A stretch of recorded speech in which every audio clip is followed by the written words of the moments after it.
आपकी तरफ से? भारतीय जनता पार्टी जब से सरकार में आई है उनका एक एक फैसला देख लें अगर आप, उसमें आरक्षण के साथ खिलवाड़ हुई है। और आरक्षण की जो मूल भावना थी उसके खिलाफ लगातार भारतीय जनता पार्टी काम कर रही है।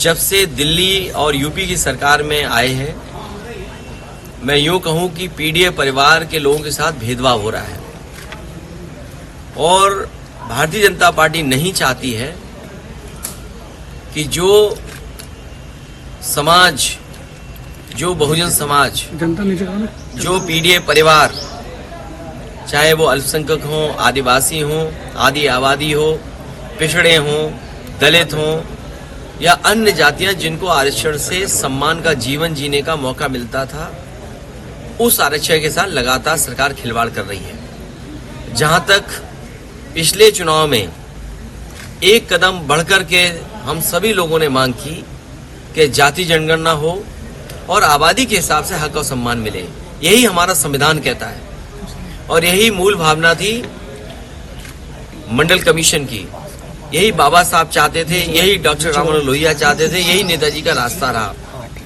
ये जो लोग आजकल पत्र लिख रहे हैं या दिखावटी काम कर रहे हैं, ये भारतीय जनता पार्टी को बचाना चाहते हैं। भारतीय जनता पार्टी की ये रखवाली करना चाहते हैं क्योंकि उन्हें महसूस हो गया है कि इधर जागरूक जनता इनके खिलाफ मतदान कर रही है। पहला सवाल ये है कि यही लोग आरक्षण को लेकर के जो आज चिंता व्यक्त कर रहे हैं, लेटरल एंट्री हुई थी तब कहाँ थे? वाइस चांसलर जो अपॉइंट हुए दिल्ली से और उत्तर प्रदेश से, जो वाइस चांसलर्स अपॉइंट हुए हैं उसमें कहीं पीडीए परिवार के लोग आपको नहीं दिखाई देंगे। दिल्ली की जो सेंट्रल यूनिवर्सिटीज हैं उसमें पीडीए परिवार के लोग कहीं नहीं दिखाई देंगे। जो दिल्ली की सबसे प्रेस्टिजियस यूनिवर्सिटी है जवाहरलाल नेहरू यूनिवर्सिटी, अगर हम उसके नौकरी के आंकड़े निकालें तो वहां पर पीडीए परिवार के आज तक, जब से यूनिवर्सिटी बनी है और आज तक 15% भी पीडीए परिवार नहीं है।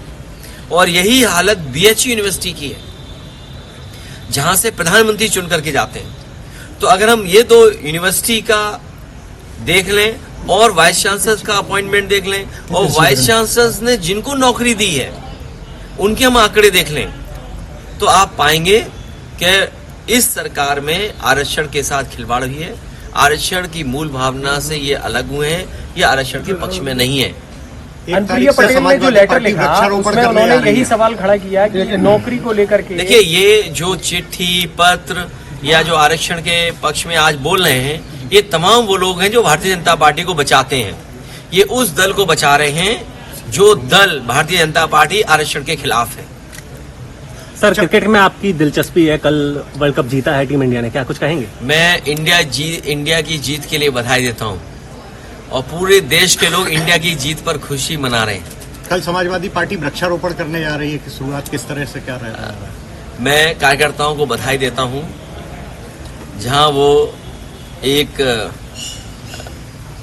कार्यक्रम चला रहे हैं जहां वो पेड़ लगाएंगे और कह तो रहे हैं कि पीडीए पेड़ लगाएंगे, बरगद का पेड़, पीपल का पेड़, ये ऐसे पेड़ हैं जिनकी जड़ें बहुत मजबूत होती हैं। तो हमें उम्मीद है कि जहां पेड़ लगा रहे हैं वहीं समाजवादी विचारधारा को भी बहुत मजबूत बनाएंगे। सर, जिस तरह से उपचुनाव होने हैं, क्या लगता है कि गठबंधन से होगा या आप अकेले? देखिए ये फैसला अभी का नहीं है, बाद का होगा। अभी तो तारीख ही नहीं पता है कि चुनाव कब होगा। इसमें बीजेपी को घबराने की जरूरत नहीं है, बीजेपी हारने जा रही है। तो सर, सदन में आप बैठ रहे हैं, सदन शुरू हो गया है, पिछले मुकाबले किस तरीके का अंतर अब आप देख रहे हैं? बीजेपी की क्या स्थिति है? याद होगा आपको जब उत्तर प्रदेश का चुनाव था तो हम याद दिलाते थे कि 60 लाख बच्चों के परिवारों के साथ खिलवाड़ हुई थी, उनके भविष्य के साथ खिलवाड़ हुई और उसका गणित भी बताते थे कि अगर उस परिवार के सदस्यों को केवल हम माँ बाप को जोड़ दें तो 3 गुना 60 लाख, 1,80,00,000 परिवार या लोग ऐसे थे या वोट जो प्रभावित थे सीधे सीधे। अभी जो नीट का एग्जाम हुआ है, कम से कम नीट का एग्जाम तो नीट एंड क्लीन हो, क्योंकि वो भविष्य के हमारे डॉक्टर बनने जा रहे हैं। भविष्य में हमारा स्वास्थ्य कैसे बेहतर रहेगा उसकी जिम्मेदारी उनके कंधे पर होगी। ये बीजेपी के लोग अभी से नहीं, इनका पुराना इतिहास उठा करके देख लो। ये जितने भी एग्जाम होते हैं सबसे ज्यादा खिलवाड़ ये करते हैं, खिलवाड़ खुद करते हैं, उंगली दूसरों पे उठाते हैं। जैसे ये आरक्षण की जो चिट्ठी आ गई, आखिरकार कौन है जिम्मेदार इसके लिए? बीजेपी खुद जिम्मेदार है। तो जब अपॉइंटमेंट्स हो रहे थे, ये तमाम चिट्ठी लिखने वाले कहाँ थे? तो सर सदन में डिप्टी स्पीकर पद के लिए क्या आपकी पार्टी कोई देखिए, कैंडिडेट जो अन्य दलों का फैसला होगा, और अन्य दल अगर चाहते हैं कोई इस तरह का, और ये बात पहले भी कही गई कि डिप्टी स्पीकर विपक्ष को मिलना चाहिए, डिप्टी स्पीकर विपक्ष का हो। सर लगभग 4 महीने बाद मोदी के मन की बात आज फिर से कार्यक्रम शुरू हुआ, 111वां संस्करण है। मैंने तो सुना नहीं। सर पीडीए से क्या लग रहा है आपको कि भाजपा की पीडीए से घबरा रही है क्या, किस तरीके की रणनीति अब उनको बदलने के प्लान बना रहे हैं? पीडीए के साथ साथ बीजेपी भारत की जनता से घबरा रही है, क्योंकि भारत की जनता जागरूक हो गई है।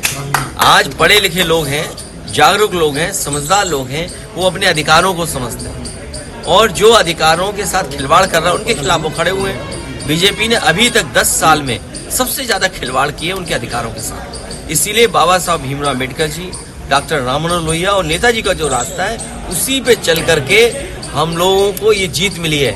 इस जीत के लिए उत्तर प्रदेश की जनता का मैं बहुत धन्यवाद देता हूँ। उत्तर प्रदेश की समझदार जनता, और वो जनता जिसने संविधान बचाने के लिए मतदान किया, हम उन्हें भरोसा दिलाते हैं कि संविधान पर कभी भी आँच आएगी तो समाजवादी लोग जनता के साथ खड़े दिखाई देंगे। सर एनडीए उत्तर सरकार के प्रदेश मंत्री ओम प्रकाश राजभर जी, उनके विधायक जो उनका नकल माफिया में नाम आ रहा है बेदीराम जी का। अच्छा, अब सरकार को सब पता है, अब कौन से सबूत सरकार को चाहिए? अब भी सरकार को सबूत चाहिए। तो सर विपक्ष के लोग होंगे तो उनके बिना सबूत के, बिना जांच के कार्रवाई, लेकिन अब क्या सबूत चाहिए सरकार को? सोचिए आप, हर चीज है।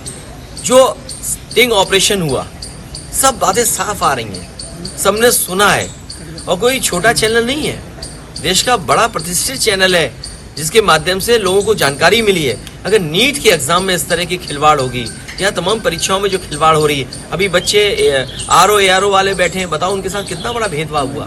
वो अपना पूरा जीवन लगा देते हैं कि उन्हें नौकरी मिल जाए, और नौकरी इसलिए चाहते हैं कि उनका जीवन बनेगा उसके। ये उनके भविष्य जीवन के साथ खिलवाड़ कर रहे हैं। सर उत्तर प्रदेश में नेता विपक्ष के लिए किसके नाम की चर्चा रही? नहीं, कोई चैनल बनना चाहे तो बता दे।